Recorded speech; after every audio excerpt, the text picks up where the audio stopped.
Bueno, Son las 9:41, son las 9:41. 9. Aquí estamos de vuelta en el sol de los sábados. Ya 42 ya. concluimos el bloque de comentarios y vamos a dar paso entonces a nuestro segundo invitado del día de hoy. Así es, Julio. Tenemos A Pedro Miguel, la... miembro laico de la Iglesia Gracias, Evangélica. Juan. Yo quiero que alguien me explique, no lo digo por mal, cómo tú eres miembro laico de una iglesia, pero vamos a hablar sobre la despenalización del aborto entre causales, tema favorito de Emily Sánchez Seiry. No sé si ya Bienvenido al les... Sol de los Sábados, Pedro. Bienvenido, Pedro Miguel. Adelante. Muchas gracias. ¿Me escuchan bien? Sí, te vemos, te Sí, vemos. te escuchamos bien. Queremos conocer tu posición sobre la despenalización del aborto en las 3 causales. Bueno, exactamente no es mi posición, sino la posición de la institución con la que... Correcto, la institución que representas. Exactamente, que es la Alianza Cristiana, y nuestra posición frente a la despenalización en 3 causales es que debe despenalizarse. Entonces esa es la posición que nosotros tenemos, la despenalización de la interrupción del embarazo en las 3 causales. Pedro, cuéntanos un poco primero qué es la alianza, quiénes la integran y luego también explicar cómo ustedes pueden ser religiosos, que lo son en efecto, y apoyar esta causa. Perfecto. La Alianza Cristiana es un grupo de personas de diversas instituciones, es decir, es interdenominacional. Entonces está integrada por personas que son católicas y dentro del protestantismo, personas que pertenecen a la Iglesia Bautista, la Evangélica Dominicana, la Iglesia Pentecostal, entre otras. Entonces somos personas creyentes de esas diversas denominaciones y que tenemos una posición a favor de la despenalización en las 3 causales. Ahora, ¿por qué siendo creyentes apoyamos la despenalización en esas causales? Porque de toda manera entendemos que no es incompatible con nuestra fe, dado que sí sabemos que existe una posición oficial dentro de la iglesia que es en contra de que se despenalice el aborto en esas 3 causales, pero sin embargo, si nosotros vamos a la Biblia, no vamos a encontrar ninguna objeción para la posición que tenemos nosotros. Por eso, a pesar de ser cristianos, tenemos ese posicionamiento. Pedro, una pregunta. ¿Qué le dirías Sí. a aquellas personas que conscientemente hacen una crítica? Pedro, nuestro Pedro, evidentemente, mencionaba este tema en otros episodios, que si se despenaliza el aborto por esas 3 causales, esto sería una pendiente resbalosa, que de repente se legalizaría el matrimonio entre las mismas personas del mismo sexo, que se liberalizaría mucho las moras sociales, porque este es un país eminentemente conservador. ¿Qué tú piensas? ¿Tú crees que si pasa eso, hasta ahí quedamos? ¿O esto sería quizás una apertura a toda una serie de libertinaje, como personas tradicionales dominicanas se sienten aprensivas? Fíjate que no necesariamente. Uno no conoce todo lo que puede suceder al tomar una decisión, porque sería falso pensarlo, pero sin embargo, no tiene que ser así necesariamente, porque hay casos en, en otros países y yo pienso que sería lo que uno tiene que tomar en consideración. Cada país obviamente tiene su propia forma de actuar y cada cultura. Entonces, uno puede encontrar casos en otros países que podrían confirmar cualquiera de las 2 líneas. Es decir, de países que aprueban, por ejemplo, lo que requiere una minoría y otros se motivan también a que se aprueben sus reclamos. Sí, puede suceder, pero hay en otros casos que no sucede así. Entonces, nosotros no creemos que el hecho de que se despenalicen las 3 causales del aborto va a abrir una puerta para que se legalicen muchísimas otras, digamos, muchísimas otras,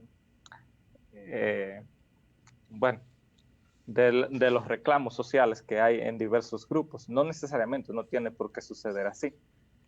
Y porque de hecho son diversos reclamos que son diferentes, no tienen, de hecho, ni siquiera tienen la misma línea. Entonces, no creo que eso lleve al libertinaje. De hecho, la posición nuestra es que la despenalización del aborto en 3 causales vendría a subsanar un problema mayor, que es el negocio que tienen mucho con lo ilegal del aborto, por lo menos en esas causales, y que podría servir mejor para poder regularizar de una manera legal todo el proceso y desde luego salvar la vida de muchísimas mujeres. A Ernesto, Pedro ¿tienes Miguel, alguna no sé si pregunta hay más para ti? preguntas. Bueno, finalmente por mi parte, yo estoy sorprendido en realidad, Pedro, porque esperaba, desde que uno ve que va a conversar con una persona que representa grupos cristianos, uno es parte también de otros grupos cristianos y uno conoce que hay un tema que es prácticamente generalizado en torno a las posiciones de las iglesias y me ha sorprendido. Y por eso te quiero saber, nos gustaría preguntarte si no ha causado rispidez entre las congregaciones cristianas aliadas a ustedes, si no ha ocasionado disgustos, si no han habido choques, porque creo que ustedes irían, corrígeme si estoy equivocado, contra la corriente generalizada de los movimientos, agrupaciones y líderes de las diversas confesiones cristianas en nuestro país. Sí, fíjate, en realidad hay algo que hay que entender. Existe dentro de toda denominación y de todo fenómeno religioso o de toda tradición religiosa, existe una posición oficial, pero también nosotros sabemos un dicho muy popular que cada cabeza es un mundo. Es decir, que dentro de las mismas denominaciones, no solo en torno a temas como el aborto, sino en torno a cualquier tema, aunque eso no se hable, hay diversas posiciones. Por Obviamente ejemplo, con el uso de imágenes, que en la Iglesia Católica está permitida, exacto, la protestante no. pero pues, vamos a un caso más sencillo. Hay iglesias que se dividen, iglesias evangélicas, porque en una las mujeres se ponen pantalones y en otros no. Y los que no se lo ponen están convencidos que los otros se van a ir al infierno. Entonces a mí no me sorprende que por esta posición algunos estén pensando que yo me voy a ir al infierno, porque si lo piensan por algo tan simple como ponerse un pantalón, una mujer, Bueno. Entonces es obvio que tenemos diferencias, aunque estemos dentro de una misma iglesia, y es lo normal. Desde el inicio del cristianismo, los cristianismos fueron múltiples porque habían diversas posiciones desde el siglo I, entonces así es. Eso es lo habitual. Y una última pregunta de mi parte, Pedro, a ti que te conozco y que te he escuchado antes argumentando a favor de este tema, me gustaría saber si en la Biblia, de manera literal, en alguna parte, señala que el aborto es un pecado. ¿Pero en cuál Biblia? Porque hay varias. Si pudieras hacer una distinción entre lo que es un crimen, un pecado y la importancia de tener, en el caso del aborto, argumentos que sean de ley y no de fe. Sí, perfecto. Miren, alguien dijo en cuál Biblia, porque son varias. Realmente lo que tenemos son varias traducciones y obviamente que cada traducción tiene sus particularidades. Aclarando eso.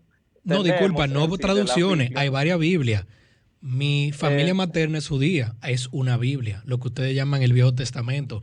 Y hay libros que se consideran apócrifos para los católicos o diferentes versiones y vertientes cristianas. Hay cristianos que, por ejemplo, creen que María Magdalena era la esposa de Jesús de Nazaret y le parió una niña que se llamaba Sofía. Y muy bien, hay otros que piensan que era una prostituta. Y otros pensamos que simple y llanamente la quisieron mancillar por ser mujer, queriendo poner a Pedro por encima de ella. Ok, quisiera aclarar brevemente eso, para no adentrarnos mucho, pero para que quede claro, miren, existen solamente 3 clasificaciones: libros protocanónicos o canónicos, libros deuterocanónicos que pertenecen a un segundo canon y libros apócrifos que no fueron aceptados en ningún canon. Por el Concilio de Nicea. Eran aceptados por algunos, pero usted sabe que eso fue una votación democrática hace 1800 años. Sí, sí. Bueno, no fue democrática en sí, mataron a los que no estaban de acuerdo, pero ese no es el punto. El punto es que no fueron aceptados por el canon oficial, es a lo que me refiero. Yo sé que hubo diversos cánones del Nuevo Testamento, pero no fueron aceptados por el oficial. Pero bueno, esa es la idea. Ahora, tomemos el canon oficial, que es el que tenemos, para no meternos en eso. Dentro de ese canon oficial, que es el que tenemos actualmente,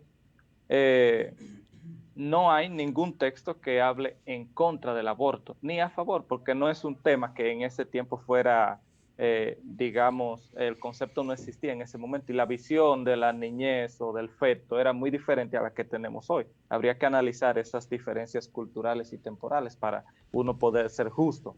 Pero bueno, el punto es que desde la Biblia no podemos sacar un argumento en contra de la despenalización del aborto, de hecho en ninguna causal, porque no la encontramos y sería forzar el texto para poder hacerlo. De modo que sí tenemos lo que son un sinnúmero de argumentos teológicos más que bíblicos, pero que se basan en ¿qué? En texto bíblico, no, más en valores bíblicos. Y dentro de los valores bíblicos, entonces, que nosotros podemos tomar como base para la argumentación nuestra, está el hecho de el derecho a decidir que tienen las mujeres y que eso sí lo encontramos directamente, no en toda la Biblia, pero sí enfáticamente en Jesús, y así como otros textos que van a abordar el tema. Entonces, más por esa línea es que va nuestra argumentación.